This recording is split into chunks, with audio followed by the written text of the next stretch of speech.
Hi guys, my name's Anthony Cummins and welcome to this. Now I'm working alongside Tuttle, who have sent me some of their books to review. Now today I'm going to be reviewing Samurai Weapons, Tools of the Warrior by Don Cunningham. Now this is the book, a beautiful cover. However, as always, let's check first, it's paperback. We don't do paperback in this household. But we've got, it's beautiful cover though, but even though it's paperback. So if you can get a hard copy, get a hard copy. I don't know if they're available. It's 179 pages. And as it says on the tin, it's about samurai weapons. It's in a mixture of black and white and colour. So some of the images are colour and some of them are actually just black and white and how to. Now, what I would say about this book straight away is it's well presented, it's very nice. I think it reads well and it is it's one of those nice shiny books. So, but what do I think about it? Right, well, I tried to do both good and bad in my review. Not bad, but I tried to give a realistic review. Now, if I'm giving an honest and realistic review, I would say the first chapter of this book is superb. I have just published a book called Book of Samurai, and I hadn't read this before. I've just published a book called Samurai and Ninja, and I hadn't read this before I published it, and I would say I 100% agree with him. And he said many of the things I've said in that book, so I wish I'd have read this first, because it is actually very, very good. He's saying, let's get away from that strange samurai image, and let's get back with reality, with showing how they did vengeance and all of that. So when I opened it, when I started reading it, I was like, yes, this is perfect.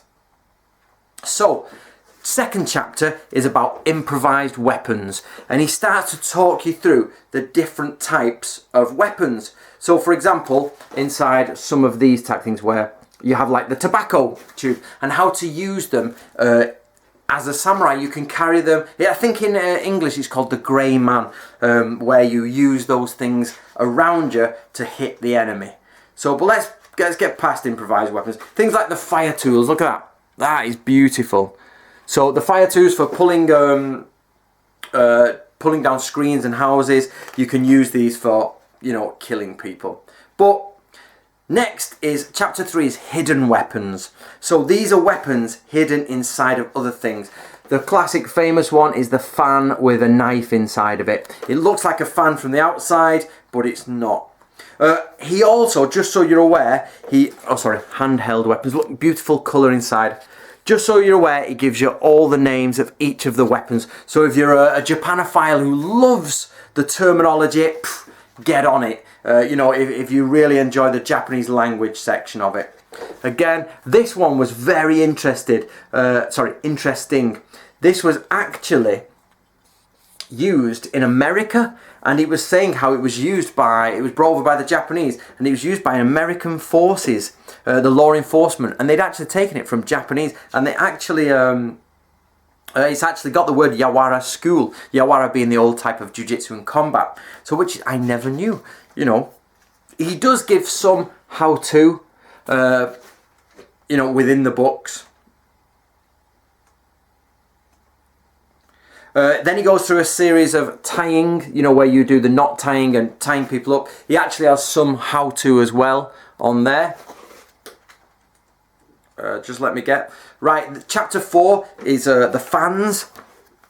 How to deal with fans as weapons and how fans were used. And there's some good stuff in here, actually. What I enjoyed with this was the different types of fan. The different shapes, something I totally didn't know. Then the wooden fans. Have you seen where they actually use they're just wooden batons basically in the shape of a fan, and you start, you know, cracking people in the chops with them. Some nice, for those people who like Japanese art, there's some nice artistic pictures in there. Right, let me get you to the next chapter, guys. Right, now chapter 5 is all about truncheons. So again, back to the Japanese art in colour. I love the fact that it's in colour, you don't get that often. And this starts to talk about truncheon warfare, if you will. Well, warfare is wrong, but combat. Give you an idea, it's got the, for those Japanophiles, it's got the Japanese language alongside it. For those who love Nawa, Yumio Nawa, there he is. he's talking about that. Now I do know Yumio now and knew his stuff about hidden weapons. I always have a little bit of a bad thing to say about Yumio now because I think he messed up the ninja world, but he definitely knew what he was talking about with weapons. Now, I love this weapon. I really like it. I saw one for real in Japan actually in a museum, and it was really impressive. Right, we've got canes. Then some of these you see, which is like more of a cheap version of armour. They're crests that you get them a lot in vengeance attacks where people use the sleeves and they use the crown protection and, you know, smashing through when you do it. It's not for full warfare necessarily. Sometimes it's used for, you know, when you know you've got to batter an enemy. Again, we're still in the truncheon section with a how-to. And then we get to chapter 6, which is polearms. So again, some nice Japanese art in there, and it takes you through the polearms. And these one, if you do the ninja stuff, you'll come across them all the time. The U shape, the sort of raked hook shape, and the T-bar shape. Really quite vicious things. And then at the end, it's got a glossary.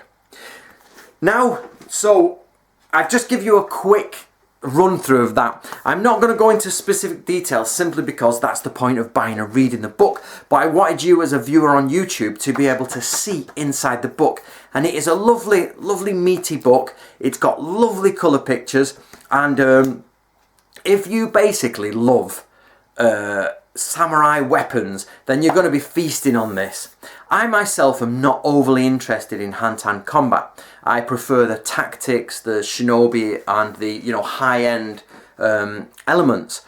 But if you love the gritty, down-to-earth, hooking in, you know, smashing, this is for you. There's not much negative to say about this book, to be honest. Not much. It's difficult.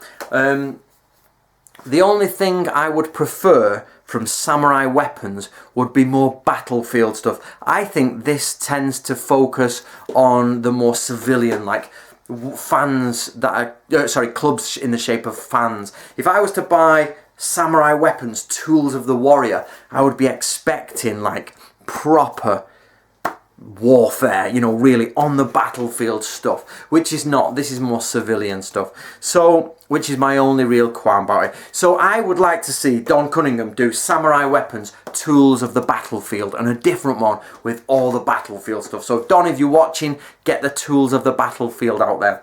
But get it there. The link below takes you straight to the book if you want to buy a copy. It's by Tuttle. It's been out for a while. I would suggest getting a copy. I'd suggest add it to the library. Basically, if you're buying any PlayStation games and you're buying any alcohol or cigarettes, you're spending it on the wrong thing, and buy another book and read it. You can never have too many books, as long as you read them and pay them some attention. Stop buying those cans of Coke. If you can't afford it, buy this. If you can afford it, you're in a good position, get it for your shelf. Right, also guys, I have done my own book with Tuttle, and it's just come out. Here's the picture of it. If you fancy that, it's also in the link below. Enjoy, and I'll see you next time in another Tuttle book review.